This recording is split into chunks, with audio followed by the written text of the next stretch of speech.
Hello नमस्कार, मैं Anand Raj, chief office superintendent central railway आप सबका स्वागत करता हूं। रेलवे में आने वाले हर क्लास 3 एम्प्लॉय की हार्दिक इच्छा होती है कि वो ऑफिसर कैटेगरी में जाए, क्लास ग्रुप बी में जाए और वहां से उनका प्रमोशन ग्रुप ए ऑफिसर में हो जाए। लेकिन ये जो सिलेक्शन था वो थोड़ा मुश्किल था। जैसा कि हम लोग जानते हैं कि ग्रुप बी में सिलेक्शन के 2 पैरामीटर होते हैं। पहला होता है डिपार्टमेंटल और दूसरा होता है एलडीसी।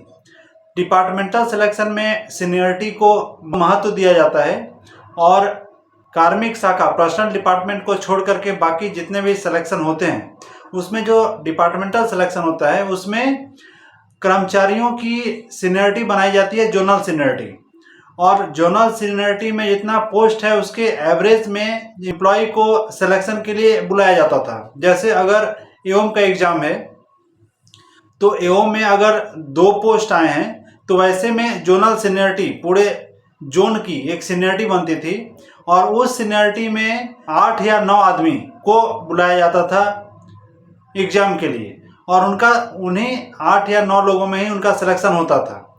तो ये प्रक्रिया चली आ रही थी, लेकिन अभी रेलवे बोर्ड ने एक महत्वपूर्ण निर्णय दिया है, RB 93/2024 जो दिनांक 8/10/2024 को जारी किया गया, और इसमें बहुत ही महत्वपूर्ण परिवर्तन किया गया है सिलेक्शन में। अभी जो सिलेक्शन की प्रक्रिया अपनाई गई है बहुत ही अच्छा, जिसे हम कह सकते हैं वो है, क्योंकि इसमें सीनियरिटी जो है वो पहले बनती थी, अब वो सीनियरिटी पहले ना बन करके बाद में बनेगी।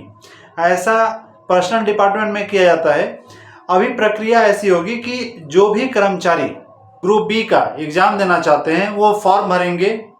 जैसे अगर एओम का सिलेक्शन है और उसके लिए 10 वैकेंसी आई हैं, 10 पोस्ट है, तो वैसे में जो भी एलिजिबल कैंडिडेट है, मतलब 4200 में इसने 5 साल कंप्लीट कर लिया है, वो सारे कर्मचारी अपना फॉर्म भरेंगे। कोई भी कर्मचारी जो इस क्राइटेरिया को पूरा कर लिया है, मतलब 4200 में 5 साल जो मिनिमम क्वालिफिकेशन है, अगर कोई भी कर्मचारी 4200 में 5 साल का क्राइटेरिया पूरा कर लिया है तो वो फॉर्म भरेगा। मैं यहाँ 70% जो डिपार्टमेंटल सिलेक्शन है उसकी बात कर रहा हूँ। पहले ये प्रक्रिया 30% एलडीसी में होती थी, लेकिन यह प्रक्रिया अब 70% डिपार्टमेंटल कोटा में भी कर दिया गया है।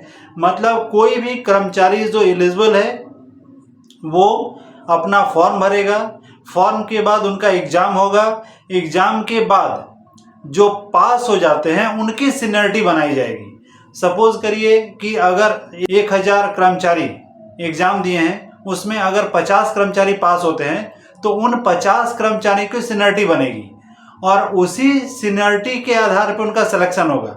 सीनियरिटी कम सूटेबिलिटी है तो सीनियरिटी रहेगा, बाद में उनका अपार रहेगा, उनका मार्क्स रहेगा, उनका जो इंटरव्यू होगा उसका मार्क्स रहेगा। इन सारे चीज़ों को जोड़ के उनका पैनल बनाया जाएगा। तो पहले जो कर्मचारियों को एग्जाम देने की अनुमति नहीं थी, अब उसे हटा दिया गया है। अब कोई भी जो एम्प्लॉय है जो कि मिनिमम क्राइटेरिया को फुलफिल कर रहा है वो सारे कर्मचारी इसमें भाग ले सकते हैं। यही प्रक्रिया एपीओ के सिलेक्शन में अपनाई जाती थी। अब ये प्रक्रिया सारे ग्रुप बी के ऑफिसर्स के लिए प्रक्रिया अपनाई जाएगी। मतलब जो भी असिस्टेंट ऑफिसर हैं उनका सिलेक्शन इसी विधि से किया जाएगा। मित्रों, ये लेटर जो है अपने इंस्टाग्राम अकाउंट पे डाल दिया गया है, जिसका लिंक नीचे डिस्क्रिप्शन में दिया हुआ है, आप चाहे तो वहाँ जाके देख सकते हैं। और इसी प्रकार के महत्वपूर्ण जानकारी के लिए चैनल को जरूर सब्सक्राइब करें। इसी लेटर में एक दूसरा पार्ट और दिया गया है जिसमें यह कहा गया है कि अभी जो डिपार्टमेंटल सिलेक्शन था उसमें निगेटिव मार्क हटा दिया गया है। अभी जो 1/3 निगेटिव दिया जाता था उसे हटा दिया गया है। ये जो निगेटिव मार्क है ये सिर्फ 30% एलडीसी कोटा में रहेगा। रेलवे बोर्ड का बहुत ही अच्छा निर्णय है। जो रेलवे में नए नए आए हुए एम्प्लॉय हैं, जो कर्मचारी हैं जिनका सपना क्लास 2 ऑफिसर में जाना, वहां से क्लास 1 ऑफिसर बनना है, उन सबों के लिए रेलवे बोर्ड ने एक अच्छा दरवाजा खोल दिया है। यहाँ से आप अपने सपनों को साकार कर सकते हैं। बहुत बहुत धन्यवाद मित्रों, बहुत बहुत धन्यवाद।